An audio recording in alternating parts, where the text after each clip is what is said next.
So let's see how we did here.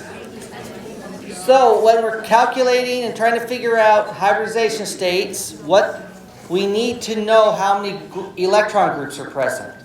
So now we're using formal charge to help us figure out how many groups there are.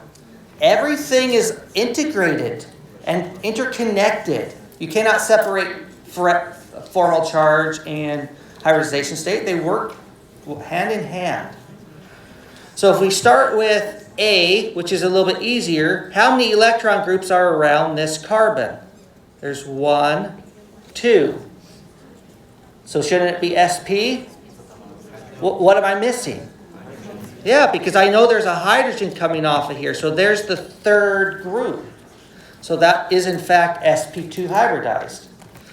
So as we keep going through here, that's what we're doing. Some of the hydrogens are not shown. So B. People said sp3. Well, there's one electron group here, there, and there. Isn't that 3? So it should be sp2? No, that nitrogen has 3 bonds. It's neutral. So we know it has to have a lone pair. And so there's the 4th electron group around that nitrogen, making it sp3.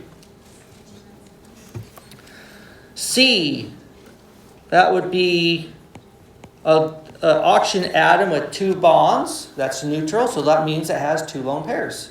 So there's the 3 electron groups to make it sp2. D, okay. Now this one's may have been a struggle for some. Here's the thing that you need to be aware of. Sometimes the math works out, but it doesn't make chemical sense. What do I mean by that? Well, we know that this carbon right here has a formal charge of -1. So we could do it mathematically. We could say 4 minus x equals -1. That's an easy problem, right? What does x need to be? 5. So how, not by show of hands, but this is just a rhetorical question, but how many people is like, okay, I see that this carbon here has 1, 2. So 4 minus, I already have 2. I know I have to get up to 5, so I need 3 more. And so how many people just did this? 1 hydrogen, 2 hydrogen, 3 hydrogen.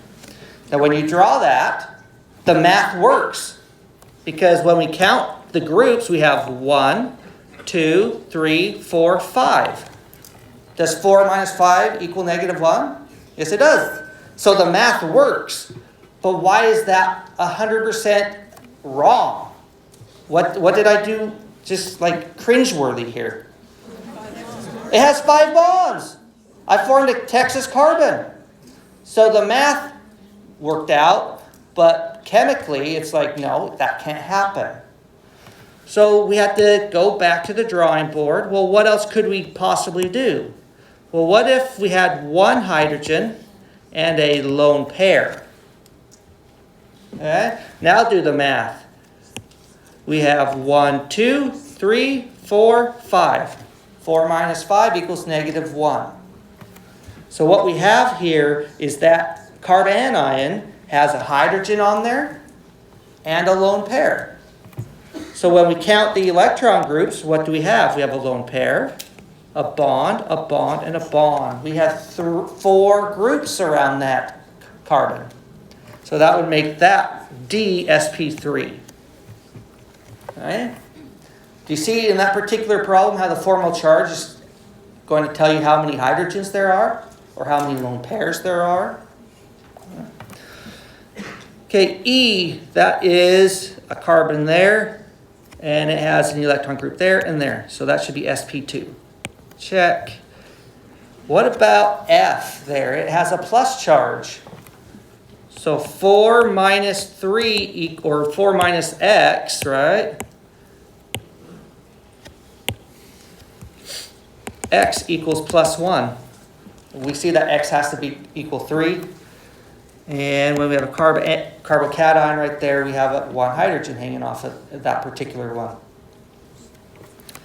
Okay, and so that would be sp2. Nice.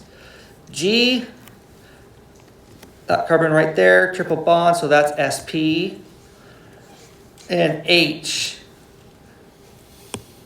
I count 1, 2, 3. And the person said sp3. Are they still right or am I wrong? I'm wrong because we have a nitrogen with 3 bonds. That's clearly neutral. There's no formal charge assigned to it. So we know that there is a lone pair. Okay, done. Any questions on how I went through that or any issues? Okay, so I already answered that question. How many hydrogens are on that carbanion? There's only 1. And then how many hydrogens were the carbocation? I said there was only 1. Okay, let's just go. I think it's the same molecule. No, it's a little different. Okay, let's answer those questions. How many lone pairs?